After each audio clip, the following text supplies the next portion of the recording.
ഇരു നേതാക്കളും തമ്മിലുള്ള പേഴ്സണൽ സൗഹൃദം ഒരു വാണിജ്യ സൗഹൃദമായിട്ട് മാറിയിട്ടില്ല എന്നാണ് കരുതേണ്ടത്. കാരണം പ്രധാനമന്ത്രി മോഡിയുമായിട്ടുള്ള സംഭാഷണം തുടങ്ങുന്നതിന് തൊട്ടു മുന്നെയാണ് അദ്ദേഹം ഈ റെസിപ്രോക്കൽ താരിഫ് എന്ന് പറയുന്ന സാധനം നയപരമായിട്ട് ട്രംപ് അംഗീകരിക്കുന്നത്. എക്സിക്യൂട്ടീവ് ഓർഡർ തന്നെ ഏതാണ്ട് തയ്യാറായി എന്നാണ് പറയുന്നത്. അപ്പോൾ ഇന്ത്യയും അമേരിക്കയും തമ്മിലുള്ള ട്രേഡിൻ്റെ കാര്യത്തിൽ നമുക്കറിയാം, ഇന്ത്യക്കാണ് ഏതാണ്ട് 2023 കണക്കനുസരിച്ചിട്ട് ഇരു രാജ്യങ്ങളും തമ്മിലുള്ള മൊത്തം വാണിജ്യം $190 ബില്യൺ.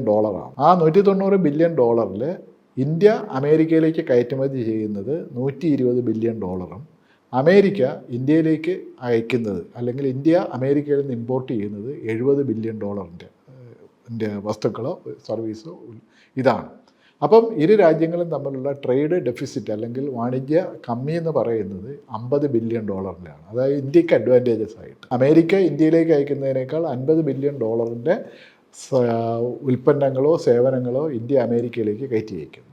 അപ്പോൾ അതാണ് ഈ ട്രേഡ് ഡെഫിസിറ്റ് എന്ന് പറയുന്നത്. അപ്പോൾ ട്രംപ് പറയണത് ഇതുപോലുള്ള ട്രേഡ് ഡെഫിസിറ്റുകൾ ഒരു രാജ്യവുമായിട്ട് ഇനി അംഗീകരിക്കാൻ പറ്റില്ല.